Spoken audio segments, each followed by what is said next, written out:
Hit the shower. Grab your coffee. And get ready to attack the weekend with Charlie Uczen and Jack Pembroke as they catch you up on everything Wisconsin sports you may have missed this past week, all before you even finish your breakfast. It's Wisconsin Sports Weekend, live from 12:50 a.m. and 105.7 FM The Fan Studios, powered by the Potawatomi Sportsbook. How we doing, folks? How we doing? I'm Charlie Uczen. That's Jack Pembroke on the other side of the glass there, like the big voice lady just said. And it is Wisconsin Sports Weekend, live from the 12:50 a.m. and 105.7 FM The Fan Studios, powered by the Potawatomi Sportsbook. We got a great show for you guys today. We're on till 11 a.m. as usual. So for the next 2 hours, you got us on here. Don't worry, we got plenty to talk about with you guys. At 9:20, we're going to go through the Packers roster, go through this game that's happening tomorrow between the Packers and the Detroit Lions, and really just name the player and then name your expectations for that player. It's real simple, real easy question for you guys to get on here. So me and Jack are going to bring up some players. We're going to talk about our expectations. We want to hear what your expectations are going to be for that player. Maybe just in week one, maybe for the entire season. If you want to get more in depth about it, we can definitely do that. At 9:40, we are back on the green with Mason Crosby and Tommy Wirtz this time. They are with Tim Grogan, so that's at 9:40. We're going to tune into that as they talked with Tim yesterday on the Mason Crosby Show, and we always play that back right here on Wisconsin Sports Weekend again at 9:40. So we head into the second hour of the show. We got a new semi-segment. I don't know if we're going to do this every single week. We may start pairing it with Mount Pixmore because I think it kind of fits there. But we wanted to make it a whole segment as it's kind of the beginning of the fantasy season here. But it's the Warlocks Week 1 Fantasy Locks here on Wisconsin Sports Weekend, where our guy, the Wisconsin Warlock, Jack Pembroke, over there on the other side of the glass, is going to run through and give us some of his best picks because he's the fantasy Warlock. From what I've heard, from what I've seen, March Madness, fantasy, doesn't matter, Jack. You got it on lock over there. We got a little lucky, but some way, somehow, we make good picks. All right. I love to hear it. We are going to get into that at 10 o'clock. At 10:20, we had Mount Pixmore. Our mountain did kind of okay this week. I'm embarrassed at my showing. I was not a good shotgun rider for you. That was horrible. You know what? The quest for 4 continues, Jack. You know what? That's all that matters. We're back on a Warlock quest with my bro, the U. Charlie exactly. Uczen. And to close up the show at 10:40, we got the Wisconsin Sports Weekend Pub Crawl as usual, where we run through everything we may have missed on the show, everything that you may want to talk about that we want to talk about, whether it's sports, whether it's science, whether it's history, all of it that we may have missed during this week across the world. But to start off the show, this is a topic that Jack brought in today that he was saying that him and his brother were talking about. And it was a really good question that your brother had brought up. Yeah, he has some good questions. He's helped us out with some other segments on the show too. It's a lot of fun. I like hearing what everybody has to say and what questions people are asking, because that's, I think, what kind of the goal of Wisconsin Sports Weekend is to kind of get back to the fans and, again, answer any questions you may have had from throughout the week listening to the other shows here on the Fan that you weren't able to ask on there. We got you here. But we wanted to talk about Micah Parsons going to the Green Bay Packers, which I think we've hammered on the head for the past week and a half or so, basically every show on this station. We're putting a spin on it, though. We are. So what we wanted to talk about is kind of the track record of defensive players being traded to teams and what happens, right, Jack? Are we winning? Are we just going to playoffs? Are there Super Bowl rings in the future? Exactly. And we've talked about Khalil Mack getting traded to the Chicago Bears. Oh, baby. Which multiple times since this Micah Parsons trade has happened, because it's pretty similar in kind of the sum that the Packers gave up to get a Micah Parsons to what the Bears gave up to get a Khalil Mack. So the Packers, just in case you haven't heard or you're living under a rock, the Packers traded Kenny Clark, their former Pro Bowl defensive tackle. That's how he Adam looked pretty Schefter good last night or Thursday night. He did. He looked pretty good. I was pretty impressed with what he was able to do. Now the rest of that defense was not very good at all. And that Dallas Cowboys offense is going to have a lot of work cut out for them, because that defense is not going to be able to do very much without a Micah Parsons on that team. But the Packers traded Kenny Clark and 2 first-round picks to the Dallas Cowboys in order to acquire Micah Parsons. If we go over to the Chicago Bears, they got Khalil Mack and a second-round pick for a first, a third, and a fifth, essentially. I would say that looking at these trade packages between these two players and what expectations should be, I think that I've talked about this before on this station, is that the Chicago Bears, when they trade for Khalil Mack, one of their biggest issues is that their offense was not up to par with what their defense was capable of doing. The Bears had a pretty good offensive line during that first year with that team. Mitch Trubisky was on the up for like the only time in his career. Yeah, people thought of him as a top 15 quarterback. Exactly, but their offense still was probably a sub 15 in the entire NFL, and their defense was a top 5. And when you have that kind of discrepancy, I think that tends to result in what happened for the Chicago Bears, which is falling out of the playoffs earlier than probably expected by most people. Which is, if you're a Packer fan, you don't want that trade to result this year in that. No, you don't. But I also think that the Packers offense is better than what the Chicago Bears were running out back in 2016 when they traded for not Mike Parsons, Khalil Mack. You're right. Love is not a Trubisky. Exactly. So we wanted to talk about some other teams that made some big trades for some big players in the past. Jack, let's start with a little bit more recency. Let's start with the Los Angeles Rams that won the Super Bowl a few years ago. They made trades not only for Jalen Ramsey, but for a Von Miller in that season as well. Both of them ended up winning Super Bowls, and both of them didn't exactly have the biggest impact on that team. Jalen Ramsey got hurt in that game. I believe he got hurt in the Super Bowl. Yep. Yeah. And then Von Miller was hurt prior to that and came back basically just for the playoffs and played pretty well in the playoffs, but was a key piece of that team.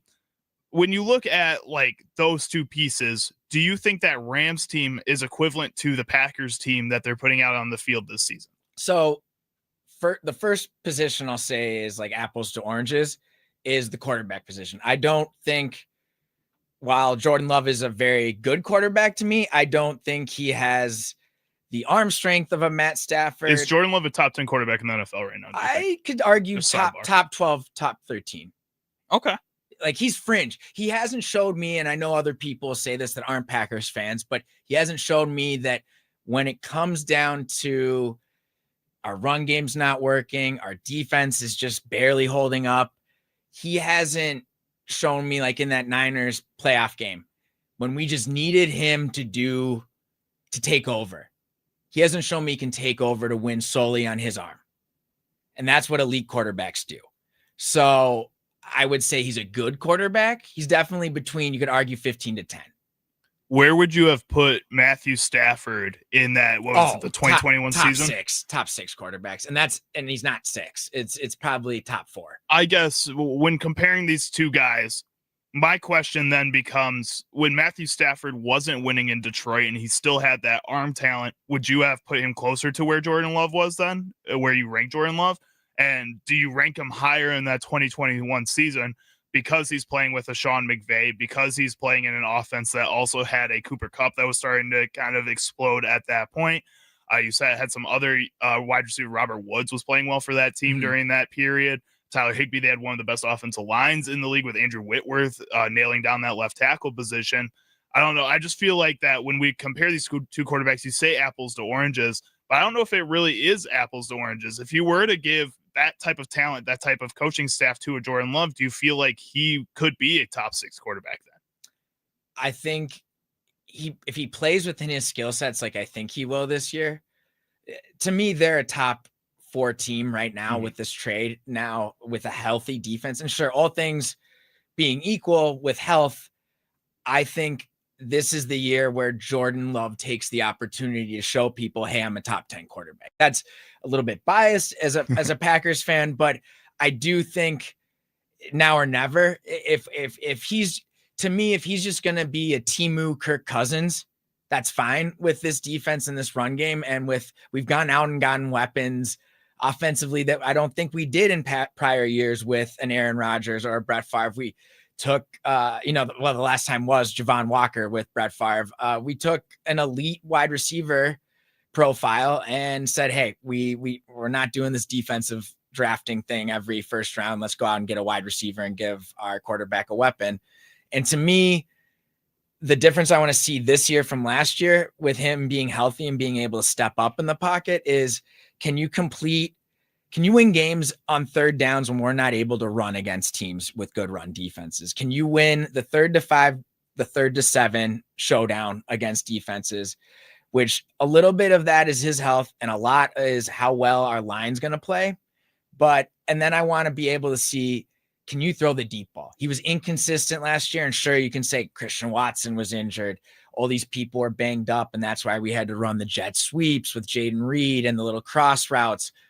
I know he can throw accurately. I want to see, can they go play action with one or two wide receiver sets, and like with Rodgers or Favre, where you just pretend like we're running the ball, you roll out and you just make an easy one-on-one throw for 40 or 50 yards. If we're able to add that to our offensive team with a good run game and a great defense, not many teams in the NFC are going to be able to play with the Packers. So I think it's the perfect opportunity for him to prove me and other Packers fans right, or prove people who are naysayers wrong.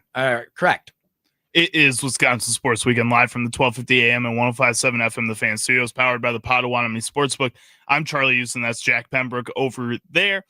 We are discussing Micah Parsons being traded to the Packers and what it might mean for a Super Bowl moving forward here, based on the track record of other star defensive players being traded to teams prior to or during the season, and the type of impact that these players have. And we want to know if you think Micah Parsons will have a Super Bowl level impact for this Packers team.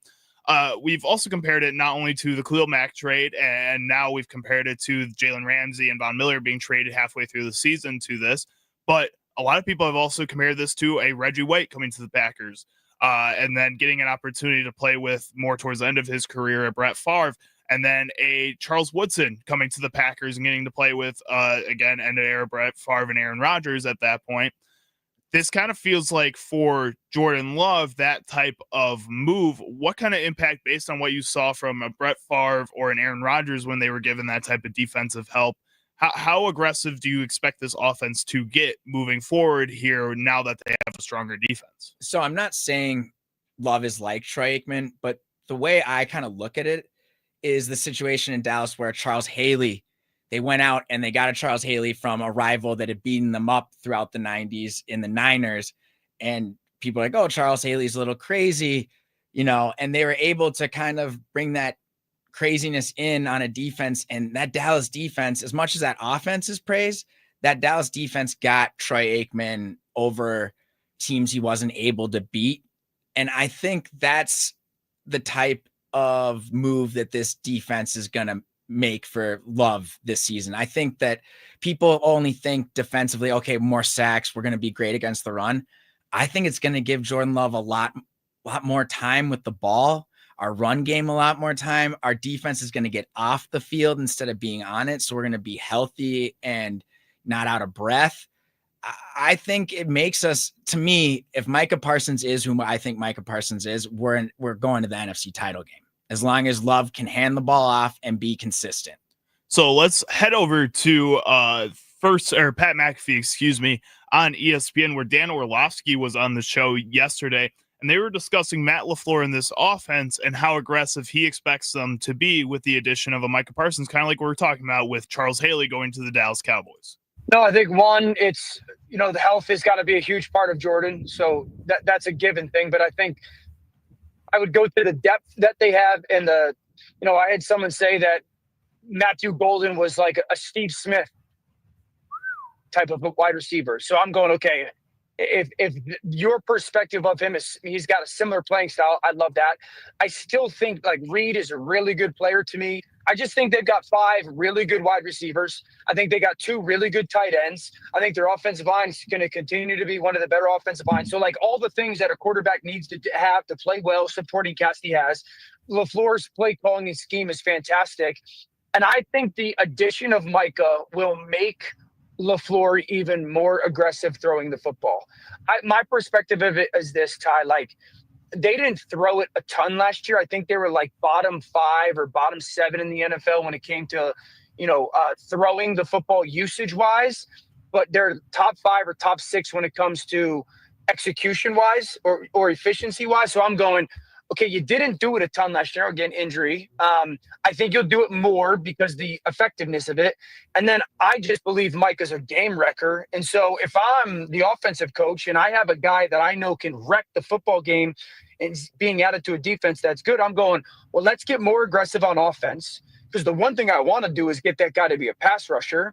And the one thing I even have more comfort of doing then is if Jordan is overly aggressive, and sometimes he can be with the football, and we turn the ball over, dude, we just gave up 2 first-round picks. Go get it back. So that, again, was Dan Orlovsky on the Pat McAfee show yesterday on ESPN discussing the Packers offense and how aggressive he expects them to be moving forward here with the addition of a Micah Parsons on that defense. Jack, you were talking about Charles Haley going to the Cowboys earlier before we played that clip. I just wanted to look at Troy Aikman's stats from 1991 to 1992 when they made that addition of Charles Haley. So in 1991, Troy Aikman, if we take a look at his stats, had a 65% completion percentage with 2,754 yards and 11 passing touchdowns to 10 interceptions in that season. Not great. So not great. I think it also was just because he wasn't throwing the ball all that often. He only had 363 attempts in 1991. The team went 7-5, and he was still a Pro Bowler. He was also getting hit a lot. He was getting hit a lot. So in 1992, when they make that addition of Charles Haley, there's a few other additions on that team, but that was kind of the massive addition. He got a lot of praise. People talk about that trade all the time. The Cowboys went 13-3. Troy Aikman's pass attempts went from 363 to 473, 110 more passing attempts in this season.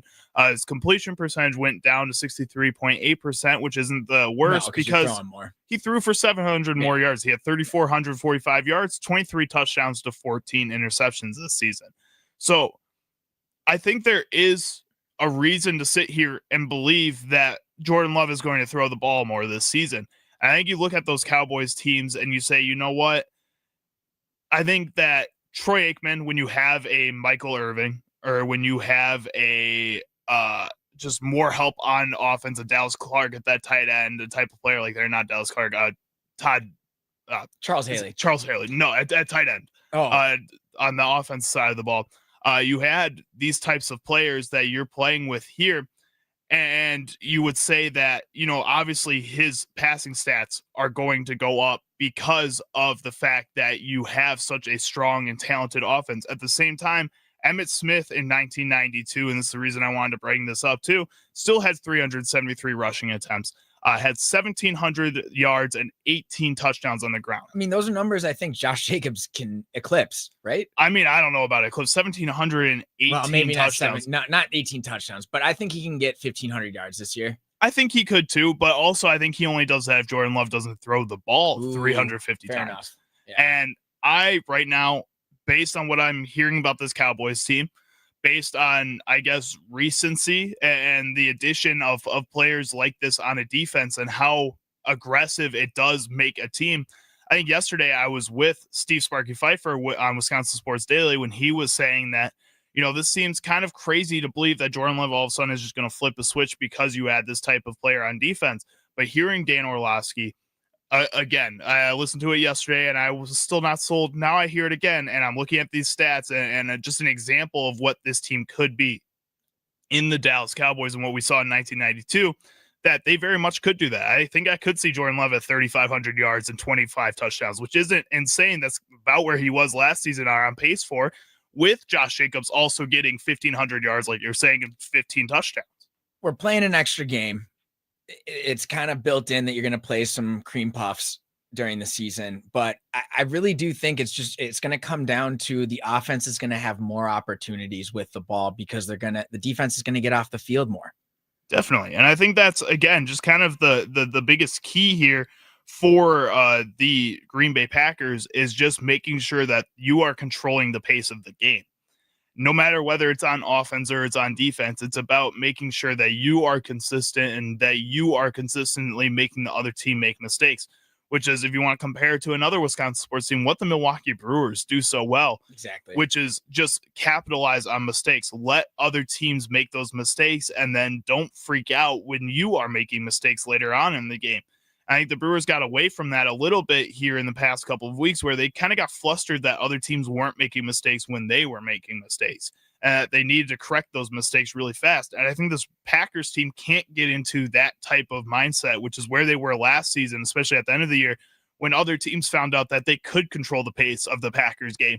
And when the Packers needed to step up and when they needed to have a cool head and be consistent and be confident, they didn't. Matt LaFleur freaked out. Jordan Love freaked out. The team just kind of freaked out. And you can't have that this season. This is a year where you have to take that next step. And I think adding a guy like Micah Parsons on defense really helps build that confidence and really should help build that consistency as well.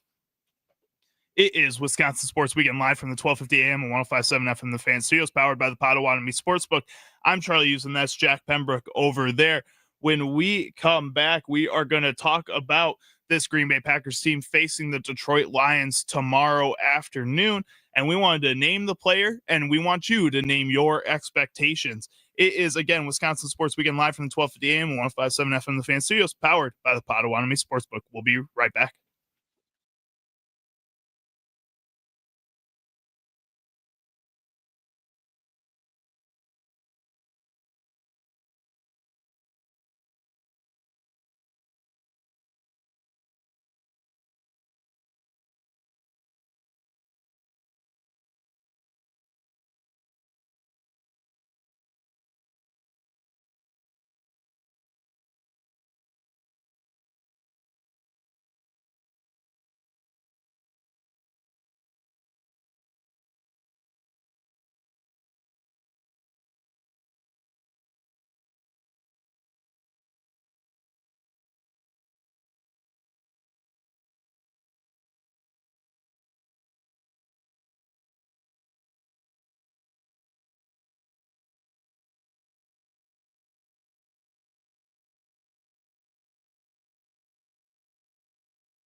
How we doing, folks? Welcome back into Wisconsin Sports Weekend. I'm Charlie Uczen. That's Jack Pembroke on the other side of the glass. Thank you so much for tuning in. If you guys missed the first segment and I want to go back to that, talk about expectations for this Packers team based off of other teams in the past that have made big trades for a defensive star. You can go check that out on your free Odyssey app or wherever you listen to podcasts. You can rewind on there and find out what we had to say about that.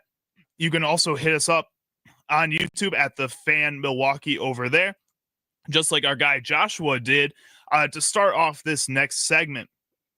Jack, if we are looking at this Green Bay Packers team just in general, before I name any names, because that's what we're going to get into, what are your expectations for the Green Bay Packers just based off of what we're seeing on their schedule?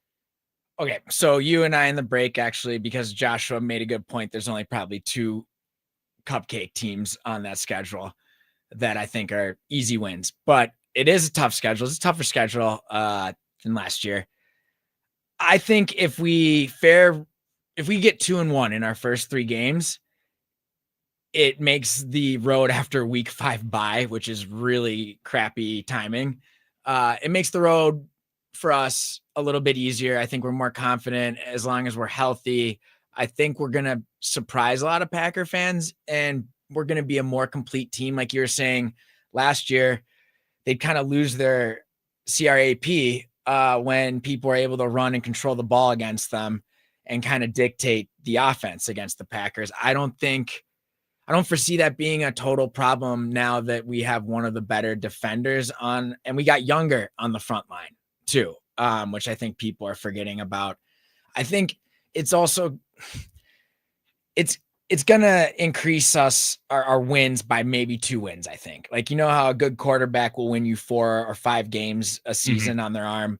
I think he adds, if we were 10 wins by Vegas, or like 9.5, we'd probably somewhere be around 11 now, I think. So if we head over to that YouTube chat that I'm talking about before, at the Fan Milwaukee, to see our beautiful faces over there, Joshua says, the thing is, the Packers don't have many cream puffs on the schedule, like Jack had brought up before. People aren't looking at the schedule enough. It's brutal. That's why I say 10 wins. Schedule this year is a lot tougher than last year's. And then Nicholas also adds, easy win always worries me because they end up being the close calls. And I get you on that. When I look at this, Nick's in our fantasy league. Gotcha. When I look at this Packers schedule over here, just to read it out for you guys in case you guys haven't seen it lately or just need a refresher on it, they play the Detroit Lions tomorrow at 3:25. Be sure to be here for that after the game for the Green Bay football postgame show, hosted by Steve Sparky Pfeiffer and Tommy Wirtz, where they're going to go back and forth. Probably arguing about some crazy things because this game is going to have a lot of people watching. I think there's going to be a lot of curiousness going into this game for a lot of people about what this Packers team can be. So if you want to hear their instant reactions after the game, be sure to tune in right here on the Fan Milwaukee, 1250 AM, 105.7 FM, to hear the Green Bay football postgame show right after the game tomorrow. In week 2, they got the Washington Commanders. That's going to be on the short schedule. So they got the Lions this Sunday and the Commanders right away on Thursday. Followed that up by a week 3 game against the Cleveland Browns and the Cowboys in week 4. The Cincinnati Bengals in week 5. The Arizona Cardinals in week 6. The Pittsburgh Steelers in week 8, a matchup for Aaron Rodgers and the Green Bay Packers. The Panthers in week 9. The Eagles in week 10. The Giants in week 11. Actually, excuse me, this is week 13 because they have the bye week in week 5. Week 13, Giants. Week 14, Vikings. Week 15, Lions again. Week 16, Bears. Week 17, I think I had it right before. Week 15, Bears. Week 16, Broncos. Week 17, Bears again. And then week 18, Ravens and Vikings to close off the schedule there for your Green Bay Packers. When I look at that schedule, Jack, I think I see one game that I think is a cupcake game. Okay. I think I see the Cleveland Browns in week 3, and that is the only game that I look at that I think is going to be an easy game. And I would have said the Cowboys before I watched that game on Thursday night. The Cowboys weren't bad. And I think that the Eagles didn't play their best game on Thursday night. I think that Saquon Barkley had probably one of his worst games as an Eagle in that one. And it was just mostly because he couldn't get anything going up front there. Jalen Hurts was able to run around in the pocket a little bit and get some yardage that way, but it just didn't feel like that was the Super Bowl team that we saw last season. When looking at this Packers schedule, when we talk about games like the Cardinals and the Steelers and the Panthers, who they have back to back there, I think those are all games where I would predict the Packers to win. But I also think those are all 3 games where the Packers, if they don't take it seriously, if they go into that game and aren't consistent, they have the drop issues, they have penalty issues, all 3 of those teams can very much beat the Green Bay Packers. Is Arizona away? Arizona is away. It's at that could be a trap game. Mm-hmm. However, I would argue as a Packer fan, the Packer fans show up and also live in Arizona because they leave the winters here. But yeah, you're right. No, Arizona is supposed to be healthier this year, and they have gotten some decent draft picks. People are going to expect Marvin Harrison to take a jump. Those could be trap games. I think the Steelers, I'd like to think we're a more complete team than them right now. And I'd also like to think we can beat a 41-year-old ailing Aaron Rodgers. But you're right. That's the beauty of this week one. Like if we're sitting here weekend number 2 and we're talking about the Packers beating the Lions by 5-10 points, then we're singing a different tune of, oh, this team we can beat, this team we can beat. But that's the beauty of the NFL season is there's a lot of games that look really easy or, oh, those Giants that are going to be a lot more difficult. Exactly. And I think that's what we're looking at here with this Giants team is that their defense, their front 7 is going to be one of the best in the league. And I don't think people are really kind of comprehending that right now. They have 3 of the best pass rushers. There should be 3 of the best pass rushers in the league as a trio in a Brian Burns and Abdul Carter and a Kayvon Thibodeau in that group. Yeah. So that's going to be a pretty crazy front 3, at least to deal with when those guys are pass rushing you. And that could also get under your bones a little bit. I think that with this Packers team, like I said, the object is to stay consistent. And my expectations are that they can do that. Now, that can change pretty quickly with this team if they come out and, again, have a lot of the same issues we saw last season. If they have the drops, if they have the holding penalties on that offensive line, I think that we're going to have some issues. If they have injury problems like we saw last season, that's going to be an issue. If the defensive back room can't stay healthy, if Xavier McKinney has to step off the field for 1 second, I'm going to be terrified about what teams are going to be doing to that secondary. That's very scary. That's where I'm at right now. And because of that, I need this team to stay healthy. I need this team to stay consistent. If they can do that, this is, in my mind, a 12-13 win team. If they get hurt, if they can't stay consistent, if they can't stay disciplined, 7 or 8 wins. They're a 7 or 8 win team. That's like kind of the gap I'm feeling here. And when we talk about expectations for this team, a lot of people are tying them to a Micah Parsons. And right now we are naming players, naming the team, and we are naming our expectations as well. Here on Wisconsin Sports Weekend, live from the 1250 AM and 105.7 FM, the Fan Studios, powered by the Potawatomi Sportsbook. With Micah Parsons, Jack, what are your expectations in this first game with the limited snaps that we think he's going to get? I think he gets a sack, like you said yesterday on Wisconsin Sports Daily.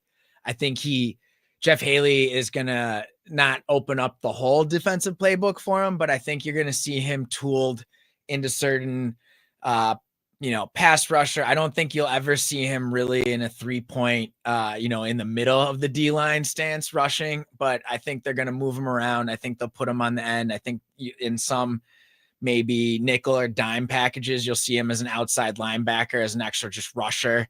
I'm more excited to see how he's going to impact the players around him. I know yesterday he talked about Lucas Van Ness is a player he's really excited to play with. And those are questions we've had with other pieces on that defense of what ifs.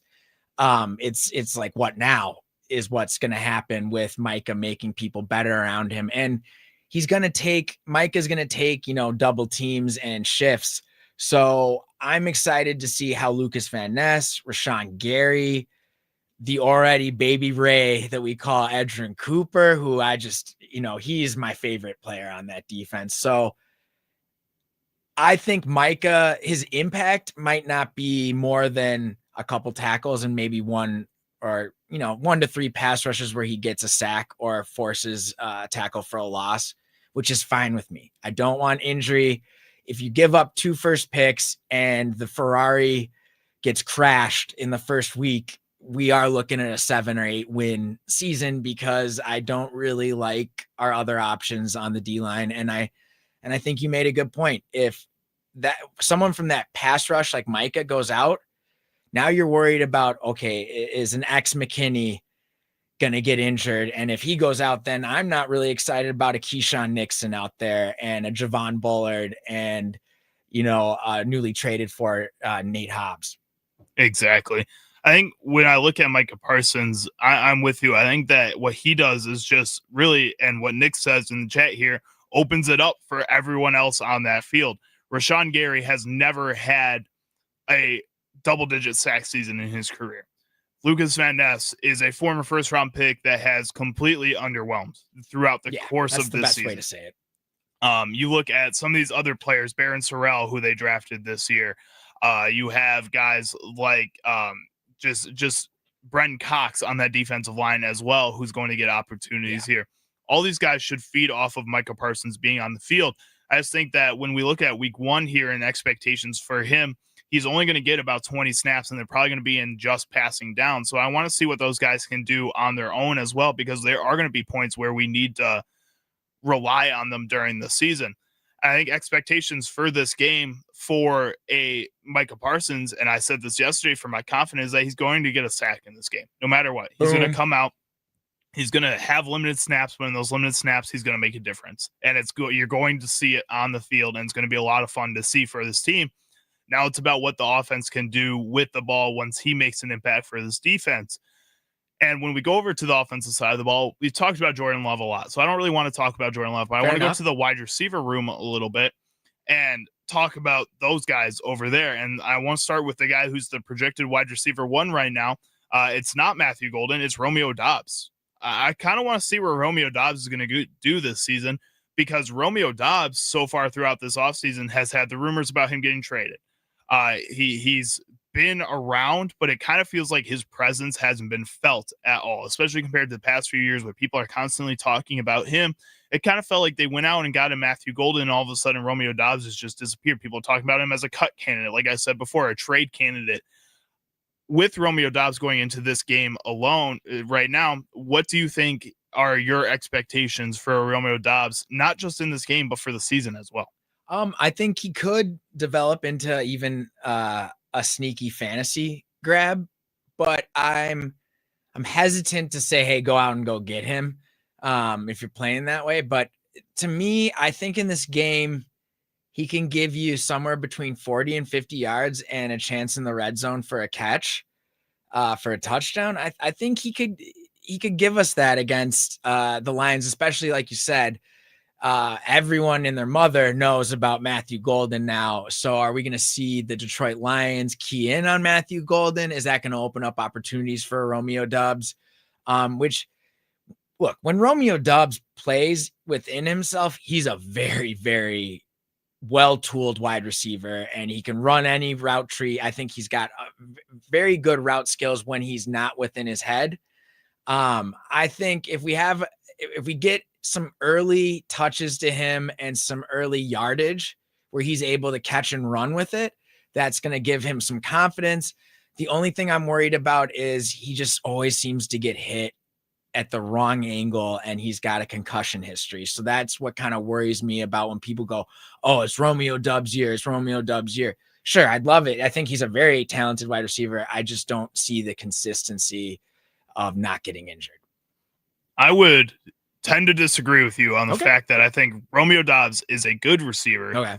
I don't know if he's that talented. Okay. And I want to put this out there, that talent does not equal good every single time. Potential. There's a lot of players who are just sound in their mechanics. And I think that's what Romeo Doubs is he's really sound at what he does. When you need somebody to be on that little out route on like a 5-yard outside the numbers type of play, he is the guy you can rely on almost 100% of the time. That is their play that they love to run with Romeo Doubs, kind of be that little safety net and then kind of make something happen. He is not the most athletic guy. He's not the biggest guy. He does not have this kind of natural sense for the ball that I think you see some of these other wide receivers that have built up in the NFL up to this point. I think he has a lot of the tools to be that safety net. But I think when you have a lot of those tools to be that safety net, that kind of limits you in what you can be. I think of guys like Hunter Renfrow a lot, where he has these ceilings where he can be a Pro Bowl player if the right offense, the right coordinators around him. But if you're running it with a different quarterback that doesn't work with that type of system, or a coaching staff that wants to run something else, I don't know if he really has that high of a ceiling like he had before. And I think you could say the same thing about guys like Julian Edelman, though, as well. I think Julian Edelman kind of falls into that range of player where he is just consistently able to do his job. And he's never going to be the best athlete, but what he does well is what he does best. He's a solid, good player. Exactly. And I think that with a Romeo Doubs, if you have the right system, the right quarterback, if you have a Tom Brady and Bill Belichick that are consistently around, you can work wonders with that type of player. The problem is right now, we don't know what we have in Jordan Love. We don't really know if Matt LaFleur is more so on the hot seat because of what Brian Gutekunst has done and traded for Micah Parsons. Definitely. He is like solidified himself as the GM for the next few years. He's going to get an extension. based off of this Micah Parsons deal, especially if it works out this season to the ceiling that we think it can. Matt LaFleur now has all eyes on him, and if he isn't able to make something work with the addition of a Matthew Golden wide receiver, with the addition of Michael Parsons on defense, then things could get pretty scary here for him as a coach. And I think for a Romeo Doubs, you're going to start seeing the ceiling and why people may not give him a chance beyond the Packers here. So in the chat, Nick and Josh are giving us some great stuff. Nick said that he's more interested too in seeing how like Jaden Reed will be handled this year. I think they're going to be tepid with him. You're going to see he has to be on the field. He's going to play, but you're going to see him in situations in this game. They don't, with that injury, it's like having three wheels on a speed car. Exactly. So, well, and I wouldn't even say he's that much of a speed car. Like Jaden Reed, again, is like, people need to stop giving so much credit to this wide receiver room sometimes. Jaden Reed played really well for the first 4 weeks of the season last year. And then when they stopped doing those little end arounds with him, when they stopped having these creative plays for him because other teams were starting to figuring it out. It was on a milk carton. It was, where is he? Yeah. There, you cannot find a Jaden Reed at that point. And then at the end of the year, when we are looking at stats from this team, and Dontavian Wicks and Jaden Reed are ending up at the bottom of the league when it comes to drops because they are just some of the worst in the league for that. That really scares me. So, yeah, I think Jaden Reed has a high ceiling, but when he's not able to do the little football things right, when he's not able to catch a damn ball, when he's not able to run a route cleanly, that worries you a little bit. Yep. You can't rely on that. And that's why you go out and get a first-round wide receiver. That's why a player like McCole Hardman even got a shot in the preseason, is because you want to see more players that can do what Jaden Reed can do. They just needed to find a speedy guy that's going to catch the ball. Josh also brings up, he's saying, like I said, and kind of what you said, Rashawn Gary needs 10 sacks for this to be a legit season. I don't think so. You don't think so? I don't think so. Okay. I think with Rashawn Gary, if he can replicate what he has done when he was a Pro Bowl type player, if he can get 8 sacks on the season, I'll be happy. And I say that because of something else that Nick and Josh were talking about before. Is Lucas Van Ness. I think he's going to have a 7.5 sack season. I think when we talked about guys having breakout seasons, that's not really a crazy number. 7.5 sacks isn't a lot. Lucas Van Ness hasn't been that. And I think if he can come out and have that type of season, I think if Jaron Cooper and they blitz the linebackers the way that we think they're going to blitz the linebackers, him and Quay Walker are going to have a ton of sacks. That's a name we haven't mentioned. I think Quay Walker, as much as I shake my head and have issues with him, I think this build of this front seven gives him the ability to not overthink things, because I think that's what we've seen the last couple of years. Is it's the king of overthinking. Yeah, and he gets pushed off runs. I think now they're gonna let him pin back his ears and say, "Hey, Quay, we just need you to be an athlete and disrupt within this system."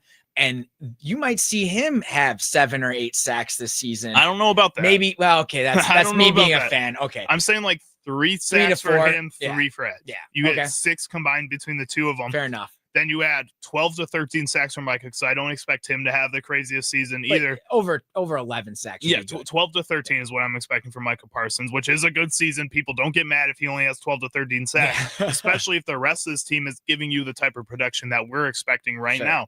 If they can get this type of combo type of pass rush from the front seven just as a group while also adding a Micah Parsons, I think that's a bigger deal than Micah Parsons just coming to this team and getting 16 to 17 sacks and the rest of the team being kind of underwhelming in that facet.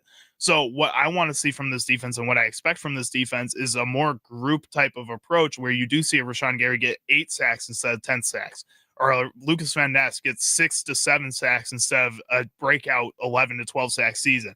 Just because you add a Micah Parsons doesn't mean that these guys are going to exponentially explode, but I do expect them to be more consistent. Again, that's the key for this Packers team, is to have consistency this season. You want to see a lot of yellow helmets swarming on the ball. Exactly. And I haven't seen that on a Packers D in a very long time. And I think that's the type of inflection and catalyst that Mike is going to bring to this team. Exactly. It is Wisconsin Sports Weekend live from the 1250 AM and 105.7 FM, the Fan Studios, powered by the Potawatomi Sportsbook. I'm Charlie Uczen. That's Jack Pembroke over there. We are talking about expectations for Packers players this season. We named a player. You named the expectations. Nick and Josh in the YouTube chat were helping us out a little bit. You can be like Nick and Josh and hit us up at the Fan Milwaukee, where we are live streaming right now, to share your opinions, your thoughts on anything that we are talking about, or maybe just anything at all. If you want to talk about your day, go ahead. We'll talk to you about your day for a little bit. That's fine, especially if you're going to be watching some college football later today. Or maybe you'll be watching the Brewers game later today. If you are going to be watching the Brewers game later today, be sure to tune into the leadoff show right before the game starts with Tommy Wirtz. The game starts at 5:40, which means Tommy Wirtz will be on at 4 for an hour and a half long leadoff show today. He should have everything that you need to know about the Milwaukee Brewers prior to this game. So the injury reports here from the manager last night after the Brewers 5-2 victory over the Pittsburgh Pirates. Everything that you may want to hear that you may have missed, Tommy Wirtz has got it for you on the leadoff show, powered by the Potawatomi Sportsbook, starting today at 4 p.m. When we come back, it'll be time for On the Green with Mason Crosby and Tommy Wirtz.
What's the latest on the PGA Tour? What course do you need to get out and play? What's the latest from the local golf pro? It's time for On the Green, presented by Alice Windows, Doors, and More on The Mason Crosby Show with Mitch Thunder Nellis. Presented by Verizon, Milwaukee's #1 network, broadcasting live from the 1250 AM and 105.7 FM The Fan Studios. Powered by the Potawatomi Sportsbook. Today we focus on the Wisconsin. It is the Mason Crosby Show. Tommy Wirtz here with Mr. Mason Crosby, live on 1250 AM, 105.7 FM The Fan Studios, powered by the Potawatomi Sportsbook. Time for another edition of On the Green, presented by Alice Windows, Doors, and More. And our guest today, Mr. Tim Grogan for On the Green. Tim, how we doing today? I'm doing great. What's up, Tim? Thanks for joining the Mason Crosby Show. Thanks for coming on the green. We're going to talk a little golf, talk about your accolades and your success in the golf field and, what's going on just there in Wisconsin, in the Wisconsin golf world. So I'll give just, a little bio. This is impressive stuff. PGA member for 28 years, past Wisconsin PGA Teacher of the Year. You're the head coach of Marquette University for 19 years, 2-time Big East Coach of the Year, a teaching professional at Missing Links Golf Course. You're an owner of 4, so a Milwaukee golf simulator / sports bar. So, what don't you do, Tim? You've been in this golf world doing some amazing things for a long time. Just kind of lean into some of those things in your bio, and you'll let our listeners know what you're doing in the golf space there in Wisconsin. Yeah, no, just a lot of different aspects of golf. Enjoyed it, Marquette, especially working with good players. I think any teacher likes to work with the guys at the top. So the collegiate players was great because you could control their environment, control their practice habits, and kind of see what they do on the golf course, which as a teaching pro, you kind of miss that. They come to the lesson, we see them in the lesson tee, see them once a week, but you don't really know what they do in between. I think that's something that's missing in teaching, but that's a tough thing with time, but it'd be very helpful to see what those people do out on the golf course and do they follow up with practice. I think that any teaching pro, that's kind of our toughest thing is you lay it out what needs to improve, but it takes a lot of work. I think it takes a lot more work than people think, and you got to take that lesson and you got to really practice twice between that next lesson, I think. Tim, you think any of these golfers are getting NIL contracts now at these big-time universities here? Because I'm wondering, getting into this, how do you even go about being a college golf coach and, in the recruiting aspect of it? And how do you get the exposure so you can pick the guys you want? And then, I guess you can even speak on it. We love talking NIL on this show all the time. And I can't even imagine with how much money is in golf, if there is money being invested at the college game in golf. Yeah, so I've been removed from that, and I don't know how I would handle that NIL. And the transfer portal, I think, is the toughest for golf because you're taking golf transfer portal. Holy cow! That's the tough because a kid will go to a small school, and a coach maybe found a hidden gem, and then he takes off after his freshman year, and now all the big schools are going to recruit him. So I think that's probably the toughest challenge. I've been removed with college golf for a few years now, but that would be the biggest challenge is you could really get a good player, start developing them.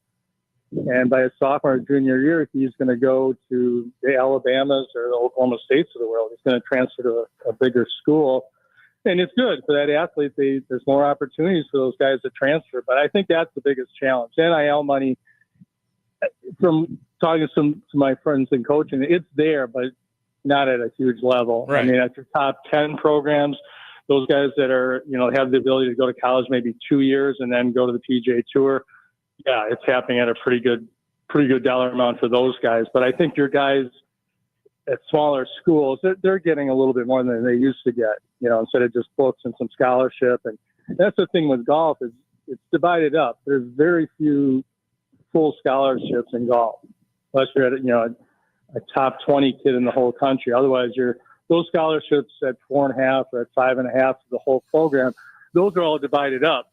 So you're hoping, a student is going to get some financial aid, has good grades, maybe get some academic aid too. So it's divided up in golf. Some guys are still getting full scholarships, but it's not like football where that guy's 100% full ride and NIL money on the side. So it's a little different.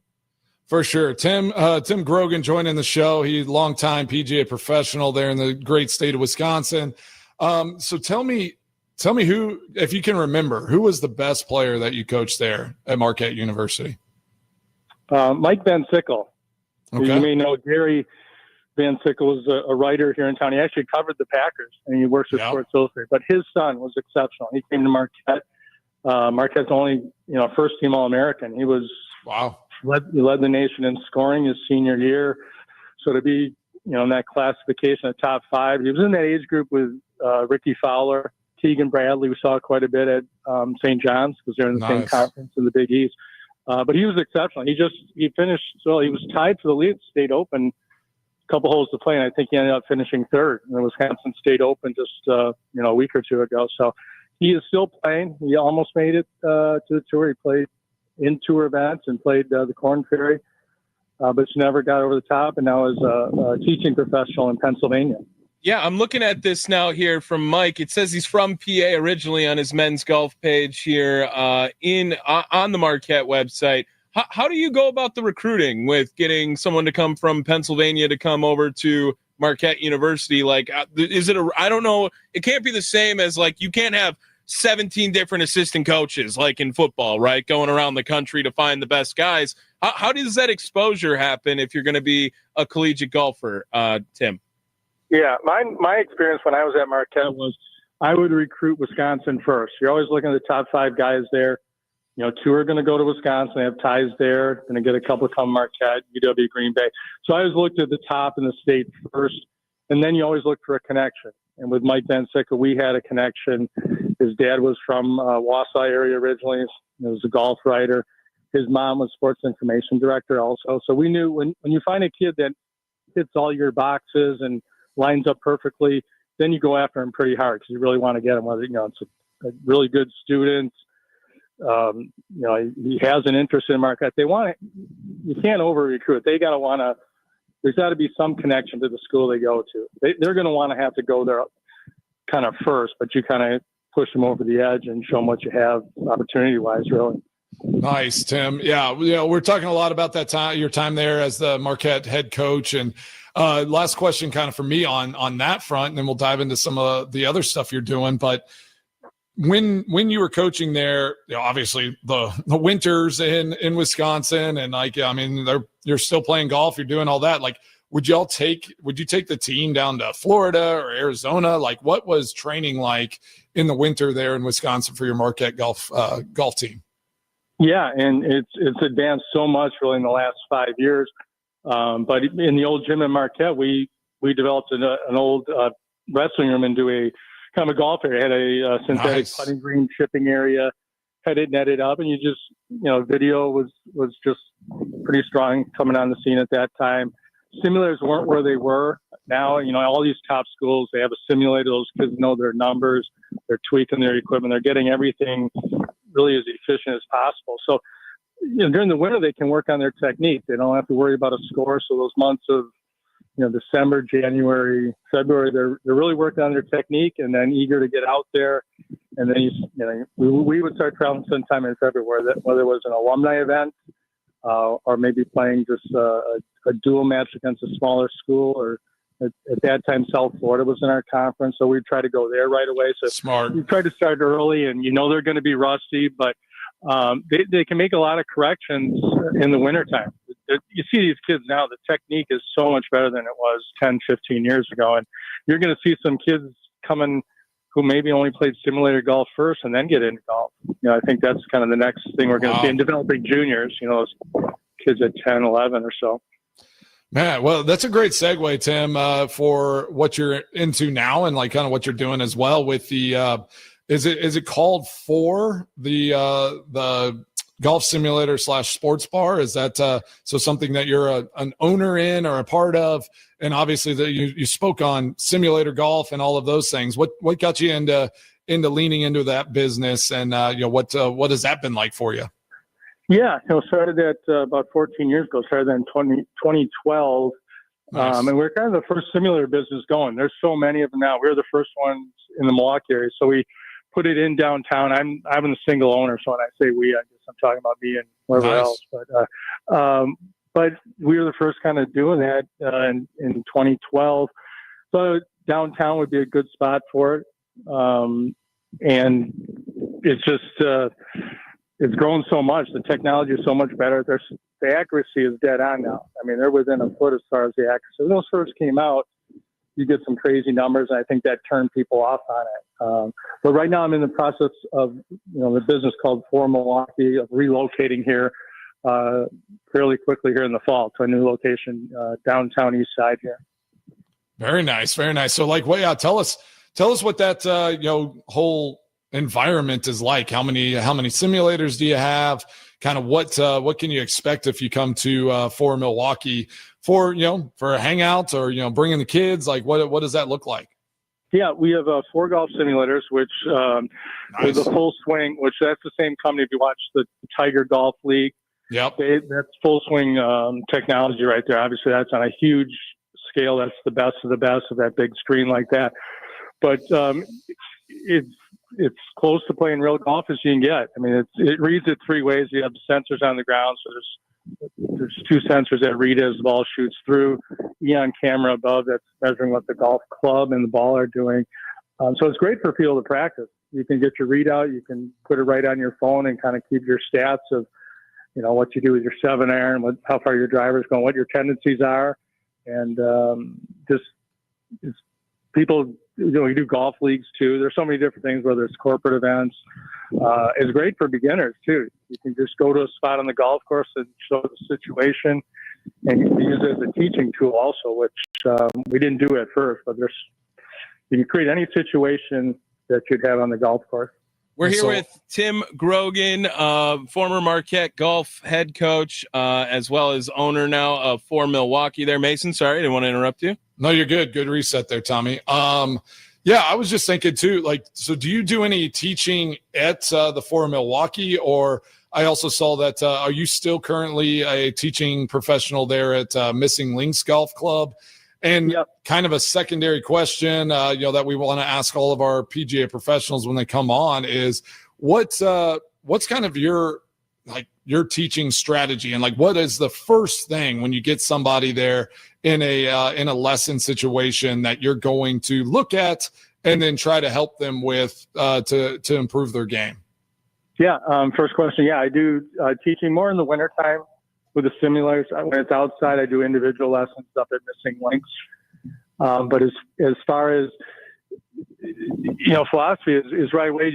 You want them to start hitting balls right away. A lot of people come in and want to talk about their game, tell you all this stuff. That's important. We need to know that, but we really need to see in action. And I'm probably a pro that sits there for a while and wants to hit some balls, just kind of see what they're doing, because you're going to look at the grip, you're going to look at the setup, but the path of the club, that's the most important thing. And, there's so much talk of, coming over the top, and, the path is wrong, but how do we fix the path? So that's why you got to watch someone hit 8, 10, 12 golf balls, just see what their tendencies are and kind of, the shape of their swing, the shape of the swing and the path of the club, I'd call it kind of similar, but you want to see those tendencies. I think all people have tendencies. I don't care if it's tour player, top collegiate golfer.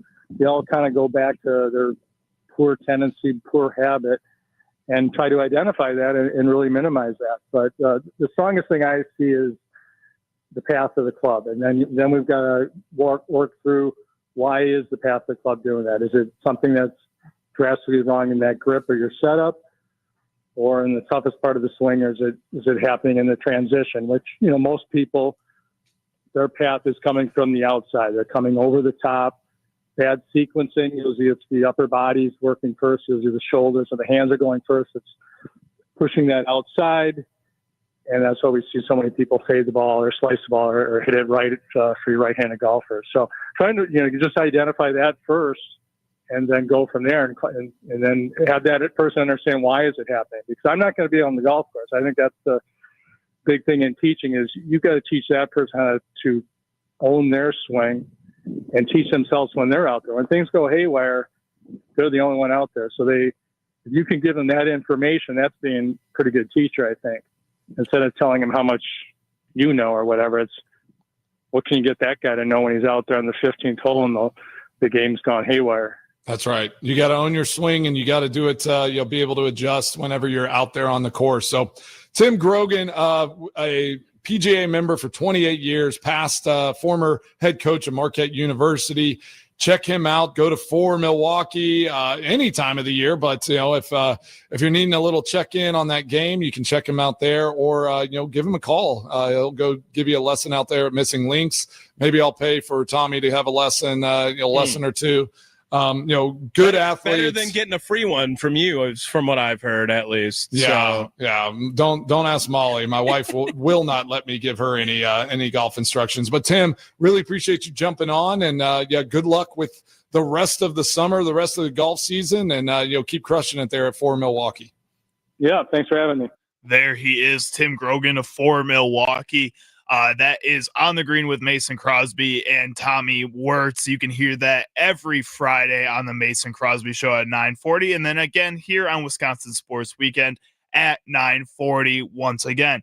It is Wisconsin Sports Weekend live from the 1250 AM and 105.7 FM The Fan Studios, powered by the Potawatomi Sportsbook. I'm Charlie Uczen. That's Jack Pembroke. When we come back, it's the time for the Warlocks Locks.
Hit the shower. Grab your coffee. And get ready to attack the weekend with Charlie Uczen and Jack Pembroke as they catch you up on everything Wisconsin sports you may have missed this past week, all before you even finish your breakfast. It's Wisconsin Sports Weekend, live from 12:50 a.m. and 105.7 FM The Fan Studios, powered by the Potawatomi Sportsbook. How we doing, folks? How we doing? I'm Charlie Uczen. That is Jack Pembroke on the other side of the glass there, like you just heard the big voice lady say.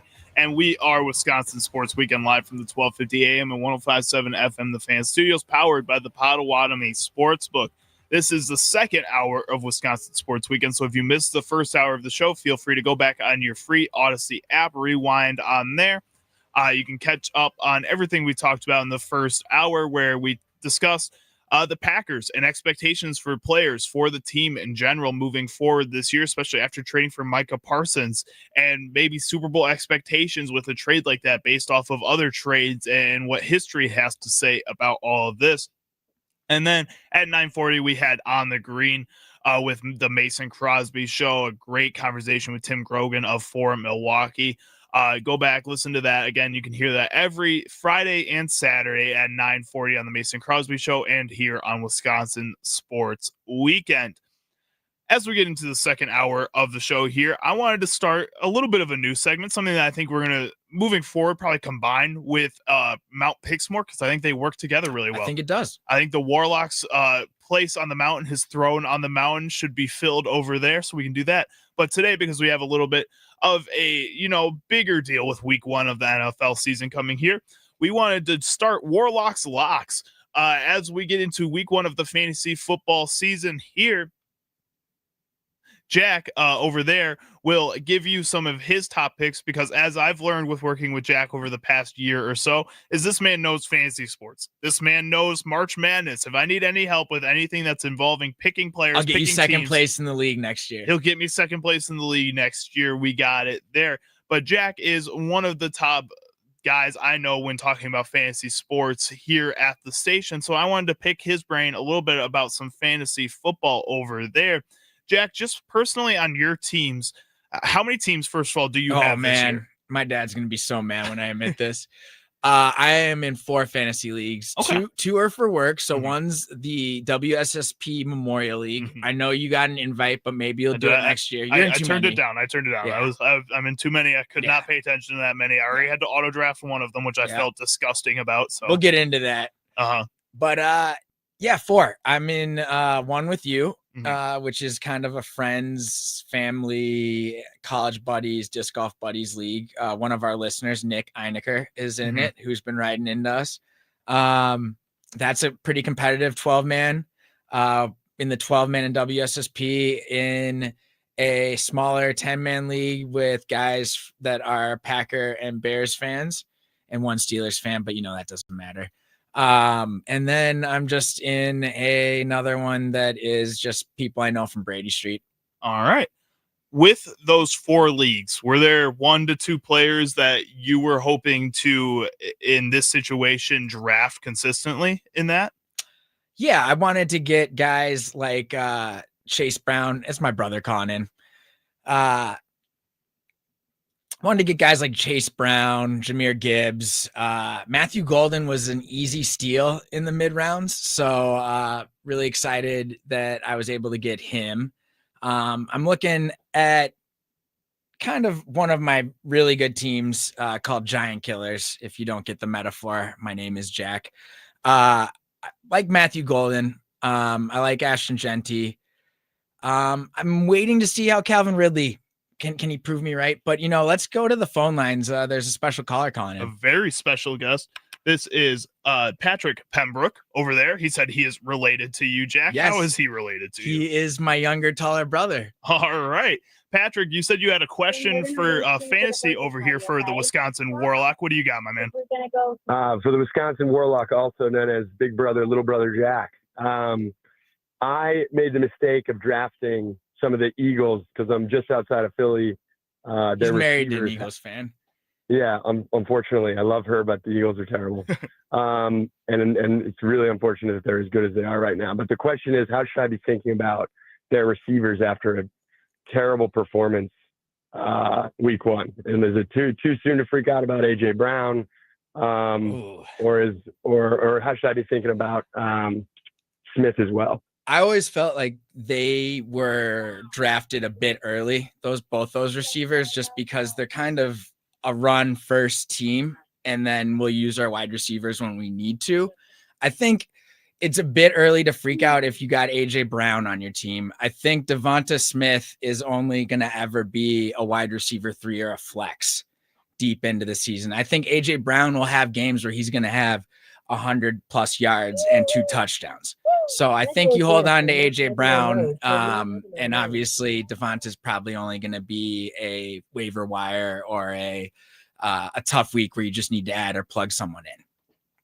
So I overspent, and I'm who else do you have on that team? On a paddle. Who else do you have on that team? Well, it's a 14-man league, so it's pretty deep. That's deep. Yeah, but I have CeeDee Lamb was first pick, so I'm pleased with that. And then I have a couple strong tight ends, but I think I could use some potential deep waiver wire spots as well. Well, I think, so if you've got any of those, let me know. I think if you remember me texting you early in the year, there's a guy on the Raiders who I think could possibly be a home run hitter and is heavily involved. DeAndre Thornton Jr. Okay. He might be available. I think the easiest thing though for you, and it's not, too crazy, it's week 1, so don't freak out, but I think it's very easy to find wide receiver 2s on the waiver wire during the season. So there's gonna be someone that no one expected this season that's gonna be a slot guy or a possession receiver that you can pick up and that's gonna be available in a 14 or 12-man league. So I don't freak out, little brother. All right. Thanks. Appreciate it, Wizard. Love you. Thanks for calling in, Patrick. Don't be a stranger, my man. See you guys soon. Yep. All right. Bye. Bye. There he is, Pat Pembroke. You can call like Pat did on the Nicolay Law Fan Talking text line, 414-677-1250. Again, that's 414-677-1250. You can also hit us up on YouTube at The Fan Milwaukee over there. Ask your fantasy questions to the Wisconsin Warlock on YouTube on the Fan Guest line like that, or you can go over on our social media accounts at The Fan Milwaukee on there as well. Facebook, Twitter, Instagram, any of those will respond on there as well. I think with AJ Brown and Devonta Smith, those two guys, the one thing about AJ Brown is that what we've seen throughout his career, and especially with the Philadelphia Eagles, is that he's just going to be an extremely volatile player where it's going to be like everything or nothing, basically, which I think can be really beneficial in some fantasy leagues, especially if you're playing your cards right, kind of looking at the defensive matchups a little bit closer than I think you would with some other wide receiver ones on other teams. The other thing with Devonta Smith is I agree with you. I think he kind of sits at that wide receiver 3 to 4, but he's consistently going to be that wide receiver 3 to 4. He's consistently going to give you, hopefully, moving forward in the season, at least 7.5 points, which if you're dealing with injuries, if you're dealing with some other wide receivers underproducing, that's a guy that you can consistently put in there and get at least 7.5 points. And the other thing is if there's injuries in your league, that's also a great trade piece to try to move as well, because he's going to consistently be there. And he has some name value to him, being on a Super Bowl offense, being a first-round pick, former Heisman. I mean, this is a guy that really kind of has all the tools that I think it's by the discretion of the team when they use them and when they want to use them. So that's a guy that can definitely be used as trade bait later on for you. Jack, as you look at some of the matchups around the NFL this week 1, games like the Green Bay Packers against the Detroit Lions, let's start with that one at least. Okay, so this is a special one, I think. I hope I'm not overhyping him. I joked with a friend that he reminds me of Antonio Brown pre-CTE as a wide receiver, just quiet, a guy who does his work. He's golden, baby. He's our Matthew Golden. 0 to hero. I think he's going to be a fantasy hero. I think he wears the number 0 for a reason. He's going to go 0 to hero. Shout out to my brother doing that in college. He wore 0 because he thought he sucked, and he was actually really good on his lacrosse team. But anyways, I think Matthew Golden's going to surprise people. I really do think he's going to be able to beat you vertically. He's going to be able to beat you up the seam. In practices, with dual practices against really good DBs, he made them look silly. I think he's going to be able to beat press coverage, double teams.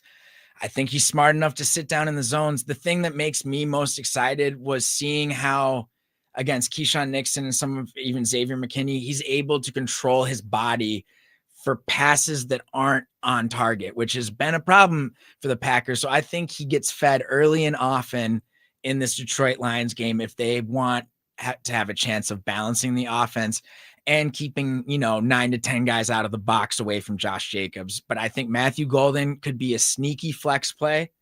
I know we have a lot of probably Packer listeners that are like, Jack, we all know who Matthew Golden is, and we all know he's going to be good. But your average fantasy fan probably didn't draft him in the 7th or 6th round. He probably went 8th or 9th round. I think I'm really interested about him. I want to see if Josh Jacobs continues kind of last year. I think he's obviously a workhorse back. There's not a consistent number 2 right now that's going to take away a lot of touches. I think he's able to do something the Packers have lacked in the last couple of years. He's able to run short yardage touchdowns in. So if it's a game that we have to win in the trenches, I think Josh Jacobs will have a good game. And I'm really excited to see Tucker Kraft. Are we going to get to actually see the offense run through him like they want to use him as a Travis Kelce or a Laporta or someone who can, like you said, George Kittle is kind of who you want him to be like.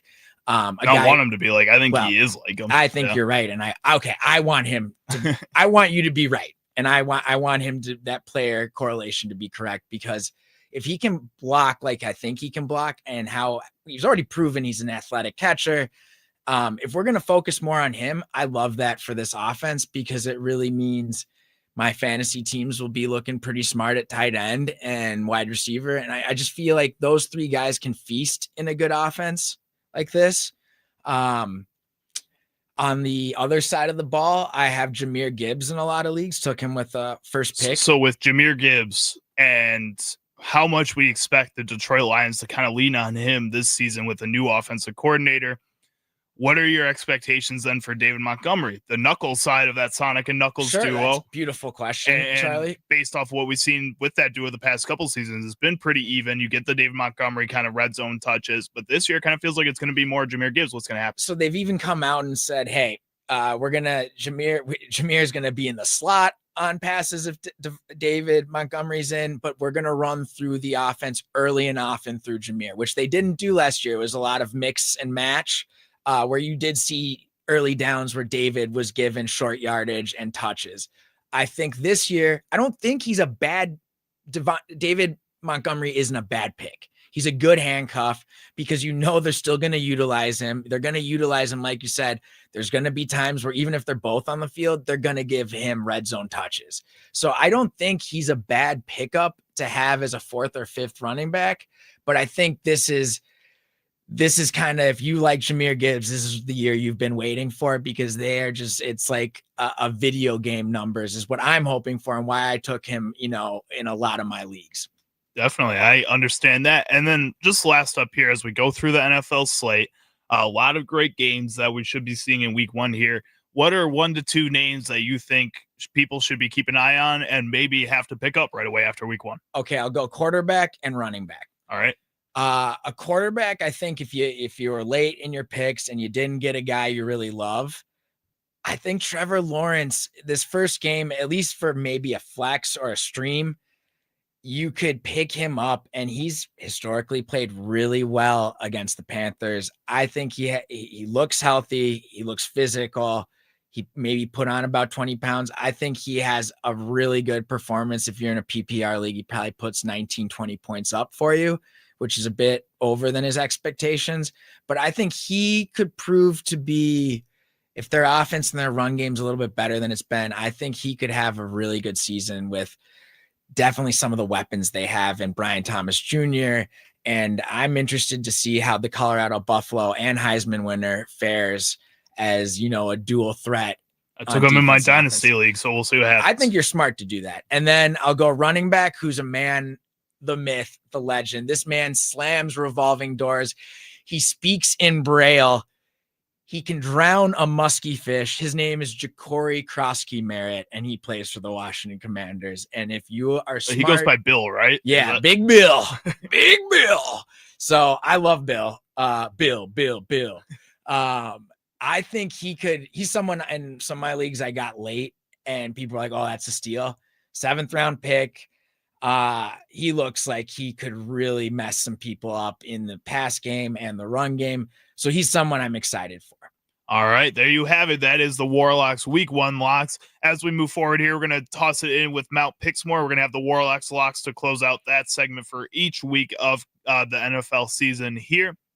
If you wanted to get in on the conversation, ask us some more questions about fantasy football, get in on Mount Pixmore as we get into that next. Share us your top 4 picks for the week. You can hit us up on the Nicolay Law Fan Talk and text line 414-677-1250. Again, that's 414-677-1250-1250. You can also hit us up at the Fan Milwaukee on YouTube, Facebook, Twitter, Instagram, anywhere where you can reach us. We will be on there and we can answer your questions or share our reactions to your Mount Pixmore this week. When we come back, we're going to give our brand new picks for the week, and you can share yours with us as well. It's time for Mount Pixmore. We'll be right back.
Oh, this is a jam. I know, right? This one's groovy. I feel like I'm in a karate film from the 80s.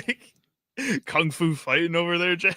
It is Wisconsin Sports Weekend live from the 1250 AM and 105.7 FM, the Fan Studios, powered by the Potawatomi Sportsbook. I'm Charlie Uczen. That's Jack Pembroke, the Wisconsin Warlock Peacock over there. Oh, yeah. On the other side of the glass. We got a great show for you guys today, but we are in the last couple segments. So if you guys missed the first 4 segments of the show here, the first hour and about half of the show, you can head back on your free Odyssey app, on YouTube, rewind on either one of those, and you can catch up on everything you may have missed. It is now time, though, for Mount Pixmore, where Jack and I, if you guys are brand new to the show, haven't heard of Mount Pixmore before, run through the slate of sports events happening this weekend, either today, tomorrow, or anytime before our next show next Saturday. And we make some selections. We take 4 picks, 2 for Jack, 2 for me. and we choose a player and a prop. If that player and the prop hits for the week on Prize Picks, that means they get to stay on the mountain for the next following weekend. So either the player or the prop will stay on the mountain. If it loses, you have to get rid of it completely and pick something brand new to put on the mountain. We've gone 4 for 4, I think, once, right, Jack? Yes, it was a beautiful thing. We're still on a quest for 4 because we did not do as well this week. You did amazingly. I enchanted myself to 2 big L's, baby. So let's start with Jack's side of the mountain over there. He had Jeremiah Smith out of OSU over there with more than half a touchdown. He ended the game with 0.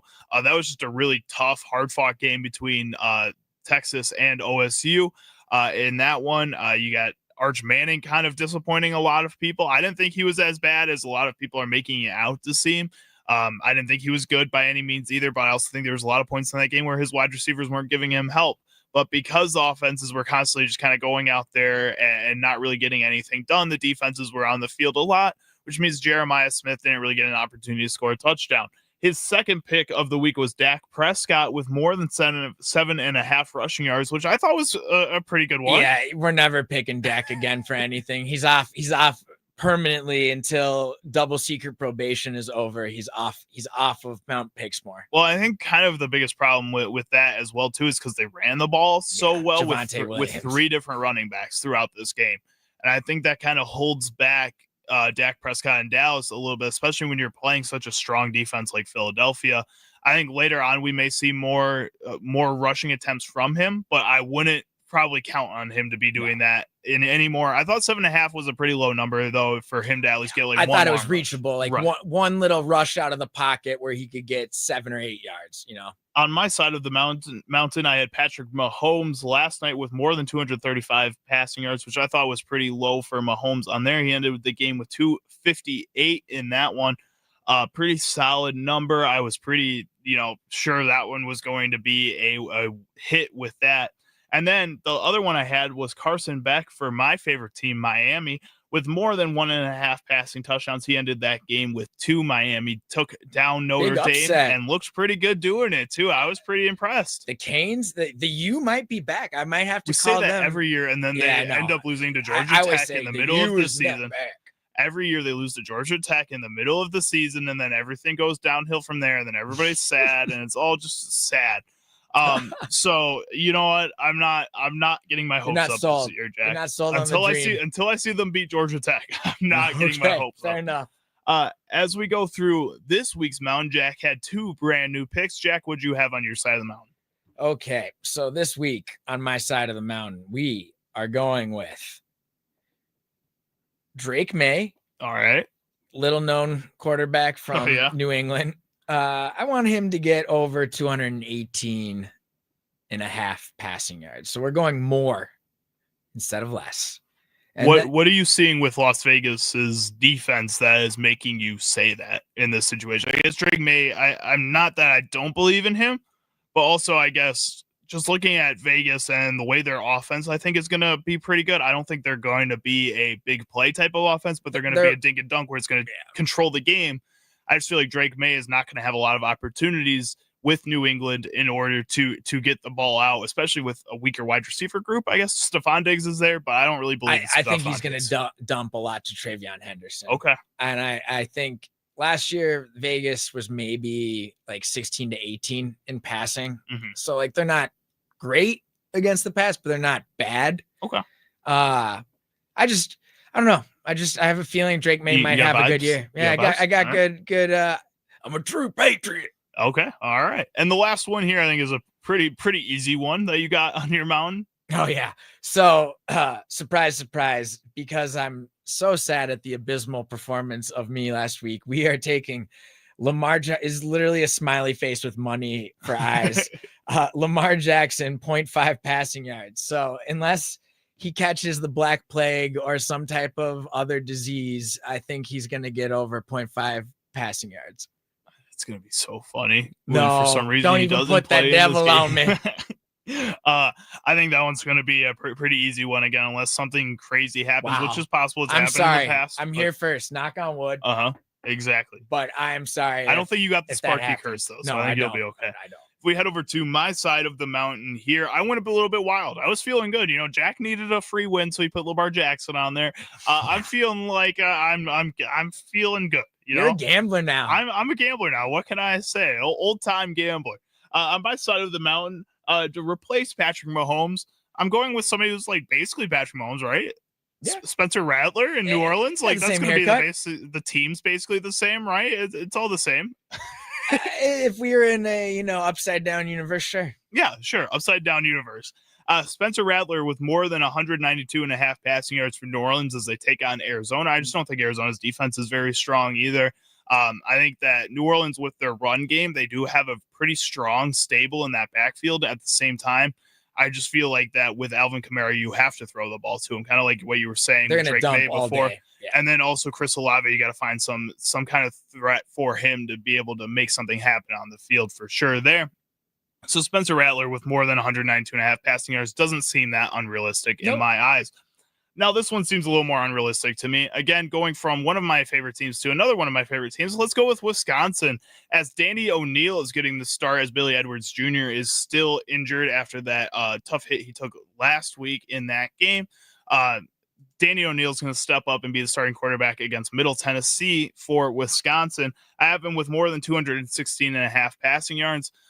This is not a great passing offense, but Danny O'Neal looked pretty solid last week. And I think with a full game of starting for him against a team that got beat by Austin Peay last week, I just don't have any faith in Middle Tennessee. So I think Wisconsin can at least maybe get a little confidence in this game, give himself 216.5 passing yards. Charlie, if we can't do anything on offense against this team, it is going to be a long Badger season, man. Yeah. I am not going to be excited for the Big Ten schedule after that, especially when you got Alabama week 3 is going to be mad if they after the loss to Florida State this past week. I'm going to need to eat so many Campbell soups and grilled cheese made by my dad to make me feel better and nostalgic to a better time.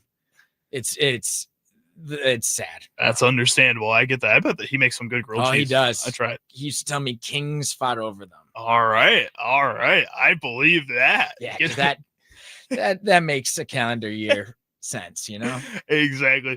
It is Mount Pixmore here on Wisconsin Sports Weekend live from the 12:50 a.m. and 105.7 FM the Fan Studios. Let me run through our mountain this week once more. On Jack's side, he has Drake May of New England going up against Las Vegas in their week 1 matchup. With more than 218.5 passing yards, he also has Lamar Jackson taking on Buffalo with more than half a passing yard. That one, again, should be pretty easy unless Jack just cursed everybody. He is a warlock, so, there's a shot that it may have happened. On my side of the mountain, we had Spencer Rattler of New Orleans taking on Arizona with more than 192.5 passing yards. And then to close off the mountain, Danny O'Neal of Wisconsin taking on Middle Tennessee with more than 216.5 passing yards himself. If you guys had picks of your own that you wanted to share with us, you think we're crazy for the picks we made, you think we're lame for the picks we made, we're not crazy enough, apparently. I don't know. Whatever you feel, let us know it by calling the Nicolay Law Fan Talk and text line 414-677-1250. Again, that's 414-677-1250-1250. You can also hit us up on social media at The Fan Milwaukee on Facebook, Twitter, Instagram. We also live streaming on YouTube. For the last segment of the show here, it is going to be the Wisconsin Sports Weekend Pub Crawl. We got lots of great reactions to this one, so you might want to see it at the Fan Milwaukee on YouTube. Again, when we come back here on Wisconsin Sports Weekend, it'll be time to crawl.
Did we miss anything during the show? Maybe we didn't. It's time for the Wisconsin Sports Weekend Pub Crawl with Charlie Uczen and Tommy Wirtz.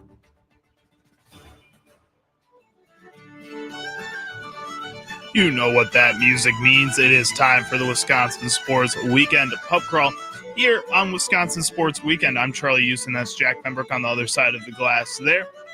And we have a great rundown for you here on the Pub Crawl. If you haven't joined us before for the last segment of the show, it's just where we run through everything that we may have missed in the sports world, may have missed in the just national world, may have missed just in anything. Jack sometimes likes to talk about science. He gets a little crazy. We throw some science in there. We like sports and science. Yeah, some history maybe every once in a while. You know, I need to branch out. I think I've been doing a lot of sports. Oh, I you think do great. Don't be random harsh on fact. yourself. No. Thanks, Jack. If you want to throw a random fact in there, you do it. I love it, brother. All right. But let's just get right into it. We go back and forth giving our latest news that we've heard across the sports world. First up, I'm going to talk about the Milwaukee Brewers because we didn't really get a chance to talk about them. They won yesterday against the Pittsburgh Pirates 5-2. And it kind of, just basic Brewers game. The Pirates aren't a very good team. But it's always fun to see the crew bring a win home. This past month, though, Freddie Peralta and Bryce Terang, two of the best players on this Brewers team, and apparently two of the best players in the MLB, as they both won National League Player of the Month and then Pitcher of the Month honors from the MLB. Really cool to see. Freddie Peralta was phenomenal. Only gave up 1 run in the month of August, which is absolutely insane. The only problem is he's not going very deep into games right now. So he has some great counting stats. You see them in the box score and you say, you know what, that's phenomenal. But the problem is he's only going about 4 to 5 innings. Yeah, you're saying that's his watermark. Especially when you're seeing guys like Quinn Priester go 7 innings yesterday and doing almost just as well. 11 consecutive wins for him on this Milwaukee Brewers rotation. That's pretty impressive. Bryce Terang, on the other hand, just went absolutely nuclear, found power last month just out of the blue. Kind of insane. Was, again, by far one of the best players in the National League last month. So congratulations to both Bryce Terang and Freddie Peralta. I think we found out that it was the first time in franchise history that you've had both the pitcher and the player of the month. Or no, second time, actually, since Ryan Braun and CC Sabathia. That's correct, back in 2008. Jack, what do you got up first on your club crawl over there? So let's go with CMC. Is he injured again? If you play fantasy or if you're just a Niners fan, what the heck is going on? Everyone says he's fine. Everyone says, oh, he's looking great in practice. Then this Wednesday, he didn't practice. Then Thursday, he was questionable because of a calf injury. Are we about to just see CMC not play this year again? Maybe. I mean, that's kind of what it was last season, wasn't it? We saw the calf injury start coming up there, and then all of a sudden it was in both legs, and then he's seeing 18 different doctors, and then we never see Christian McCaffrey on the field. I mean, San Francisco can't really afford to not have him on the field. They may have to start making some tough decisions all around on that team. This was the knock when he was traded from the Panthers was, well, yeah, it's a great player, but can you keep him healthy? I mean, it got him to a Super Bowl. Didn't win a Super Bowl, but got him to a Super Bowl. Is that enough for you in your mind? They'll say that it was still all right to bring him in? I mean, if I was a Niners fan, like I'm a Packers fan, yeah, I'd say, hey, we got to Super Bowl. We were very close to winning one. All right. I like that. If we head up next on the pub crawl, we're going to head over to the world of basketball, where Los Angeles Clippers star Kawhi Leonard is a little bit of kind of a hot water situation right now. Not him specifically, more of Steve Ballmer, the owner of the Los Angeles Clippers, as it was found out that Kawhi Leonard has received at least $28 million in incentives for an event where he didn't have to show up. A little bit of a phony environmental group, apparently, as Steve Ballmer went on SportsCenter the other day and said, was conning him, was conning the Clippers, conning a bunch of people. It was just really strange that Steve Ballmer happened to give $50 million to this investment company in order to do whatever they needed to do, get their events, fundraise or whatever that they're doing here. He wanted to support them. It just so happens that not only did Kawhi Leonard get $28 million for one event, but also receive $20 million for a separate event from this investment company, which if you guys are good at math, like Jack and I are, apparently I was awful a at B- math. student in I was math. like a C student in math. That's $48 million. So $50 million that Steve Ballmer gave to this investment company. $48 million is going to Kawhi Leonard, apparently, which would mean like $2 million would be like a fee for the investment company to take for giving and funneling the money to Kawhi Leonard. This sounds pretty strange to me and a little off the books. And I think Steve Ballmer is going to have a tough time defending himself beyond what he's already done. You're too young to really remember this, but right around when you were born, Enron CEOs are like, look, I'm just the CEO. I don't know what goes on at my company. I don't know what happens. Like, I just run the company. And that's what Steve Ballmer sounds like. Look, I invested, and I don't know what happened. I got conned. Exactly. Like, oh, man. Jack, what do you got up next on the pup? Okay, we'll go to, some lighter feelings. Human trials on human spinal cord re-injuries and injuries. They're proving that with a very good success rate, they can use stem cells and you can walk again by generating those stem cells to, I guess, reawaken those nerve cells that may be damaged or cartilage, bone, and that's pretty exciting. It's human trials start in 2 months. Wow. But they've noticed a very large and successful rate in movement in mice and chimpanzees that they tested this on. So that's kind of cool. If you're thinking about like guys like Bradley, who recently got spinal cord injuries that were great athletes, like that could probably get him out of his chair. And I'm not saying it's going to make you a great athlete, but it's going to allow people to walk and move again. And so I always celebrate when science does stuff that's good instead of blowing people up. Yeah. So, yeah. This is huge. I mean, again, you brought up some NFL players that were like Ryan Shazier, a guy that just learned how to walk, could have walked maybe a year or two sooner than he did. I mean, there's a lot of players that I think deal with the head and neck and spinal cord injuries, and like spinal you're talking fusions. about. Exactly. And it's not just football. It's a lot of sports that guys deal with these types of problems. This is a really big step towards, again, just keeping athletes healthy as long as possible, as long as they want to be. That's really cool. Really awesome. We head over to the UW Hall of Fame, which was finished their induction ceremony last night. We saw a very star-studded cast of athletes be inducted into that group. If we take a look at it, the list includes Mohammed Ahmed, Dorcas Akinyi Jansen, Molly Engstrom, Travis Frederick, former NFL player for the Dallas Cowboys, Frank Kaminsky, one of the greatest Wisconsin Badgers basketball players of all time, Mary Masai Landini, Joe Pavlesky, Kara Walls, James White, Tom Shipley, Martin Smith, and Matt LePay. James White should have been in there a couple earlier years, dude. Well, I think you have to be probably retired from your professional sport too, it looks like, I think. Because it looks like most of these people, like Travis Frederick, probably should have been in there a long time ago too. But he just recently retired, I think it was 2 years ago. So I think it's probably based off of that, or maybe a certain amount of time that you're out of the school at that point. If you guys wanted to see them being honored at the game today, it'll be happening at halftime. I believe they will be broadcasting it on the Wisconsin Badgers YouTube, so you can see it on there. If you'd like to see kind of a bigger version of the induction or a more ceremonious thing during the actual football game there. Jack, what do you got up next, man? So we're going to focus in on, not a total Big Ten rivalry, but it's a Midwest rivalry, the Cy-Hawk game. Okay. If you don't know what I'm talking about, I'm talking about the Cyclones from Iowa State against our Big Ten friends and foes from the University of Iowa, the Hawkeyes. I think one of the better old college jerseys that are still out there. They kind of are the college version of the Steelers, but hey, cool Hawkeye. I think that's going to be a real interesting game. As much as there's not a lot of offense coming from the Hawkeyes, it's always when it's a rivalry game, I always tune in. And those games for the last couple of years have been really exciting, and teams that were predicted to win haven't. So Cy-Hawk game, Cyclones are favored by around 4 points.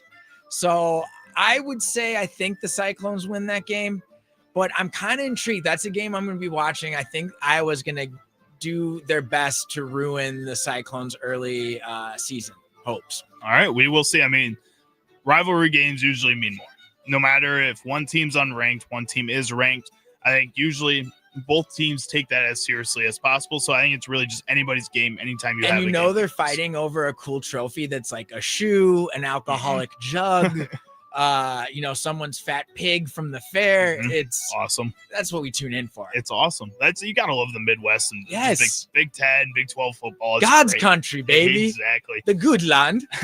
Let's take a break from some of the matchups that are happening, and I wanted to update you guys about the AP Top 25 rankings, just in case you haven't seen this before the slate of games gets going today. Ohio State jumped 2 spots from number 3 to number 1 after taking down Texas. Texas dropped all the way to number 7 if you wanted to know where they were from that game, which I think was a little harsh. I think when you lose to the number 3 team in the country, the defending national champs, playing away. I mean, that's a tough game. I know some of these other teams looked a little bit better, but like Georgia didn't play anybody last week. They probably should have maybe even dropped a spot, and you just put Texas there. Texas was a tip ball from tying the game up. Yeah, it was a fun game. Again, go back, watch that game if you want to see some really awesome football. I can't remember the last time I saw 1 and 3 play this early in the season. I will remind our viewer who was saying he put all his rent money on Texas. I did tell him to put all his rent money on Ohio State in the second half. I just tried to help you. That was a rough pick, my man. If we take a look at the rest of the top 25 again, Ohio State's at number 1, Penn State's at number 2, LSU is at number 3. They jump up 6 spots. Georgia is at 4. They jump up 1 spot. Miami moves up to number 5, jumping up 5 after taking down Notre Dame. Oregon moves up to number 6, just 1 spot from where they were last week. Texas is at 7. Clemson drops down to 8. Notre Dame drops down to 9. South Carolina moves up to 10. Illinois is at 11, moving up 1 spot. Arizona State drops 1 spot down to 12. Florida moves up to number 13. Florida State enters into the top 25 at number 14 after taking down Alabama. Number 15, Michigan, who's taking on number 18, Oklahoma today, so stay tuned for that. Iowa State, number 16, SMU, number 17. Again, Oklahoma at 18, Texas A&M at 19, Ole Miss at 20, Alabama dropping 13 spots all the way to number 21, Tennessee at 22, Indiana at 23, Texas Tech at 24, and closing out the top 25 is Utah jumping into that ranking at number 25. Jack, what do you got up last year on the Pub Crawl? Okay, let's end it for some of our viewers that might like to throw some shekels down on college games. And we're from the Big Ten, so we probably got some people interested in those games. I am really interested in Michigan and Oklahoma. I think Oklahoma's a bit of fakers on defense and against the run. I'm really interested to see what Bryce Underwood can do. If you're paying a man $10 million, he better have a Tom Brady golden arm and, some Usain Bolt legs. So I'm really excited. I've seen highlights of him. He looks like as build, but I'd like to see Michigan take on Oklahoma and Norman and get a win. I think you take number 15 over 18, even though it's away. All right. I like that. I think just Norman's a tough place to play. It is, but this is not your mom and dad's Oklahoma team. No, it is not. With that being said, I think Oklahoma wins this game. Okay. I think Oklahoma pulls the upset. Michigan, yes, Bryce Underwood is one of the top recruits. He's getting paid a lot of money. Smart by Michigan to play him right away if you're going to be paying that much money. I mean, it just kind of makes sense. I think Oklahoma is just going to come in with a more mature team and just kind of take control of this game early on, and Michigan might struggle a little bit with that kind of approach. You're scaring me now. I don't know. I like to be a little different, Jack. I'll have some banter and text you during the game. All right. Sounds good to me. And that will do it for our Wisconsin Sports Weekend Pub Crawl here today. And we'll also do it for Wisconsin Sports Weekend today. If you enjoyed what you heard today, don't worry. You can stay tuned to the Fan at 4 o'clock. Tommy Wirtz and the Leadoff Show will be hopping on here to break down everything that you need to know about the Milwaukee Brewers before they take on the Pittsburgh Pirates. It's the one and only, the best pregame show in the state, so you want to stay tuned for that as he talks with guys like Andrew Wagner and Austin Herdino of the Potawatomi Sportsbook as he runs through the lineups with you and lets you hear from the manager before and after the game. It's a lot of fun, a lot of great information being told on there. And then also tomorrow afternoon, after the Packers play the Detroit Lions, stay tuned to the Fan as well for the Green Bay football post-game show hosted by Steve Sparky Pfeiffer and the aforementioned Tommy Wirtz, where they will be breaking down everything that happened in tomorrow's game, give you their instant live reactions to how the game went. So you want to stay tuned for that. Again, that's the Green Bay football post-game show. I'm Charlie Uczen. That's Jack Pembroke on the other side of the glass. If you loved what you heard today, be sure to tune in next Saturday from 9 to 11 right here on the Fan for another edition of Wisconsin Sports Weekend. We will see you all next week. Have a great rest of your weekend, folks.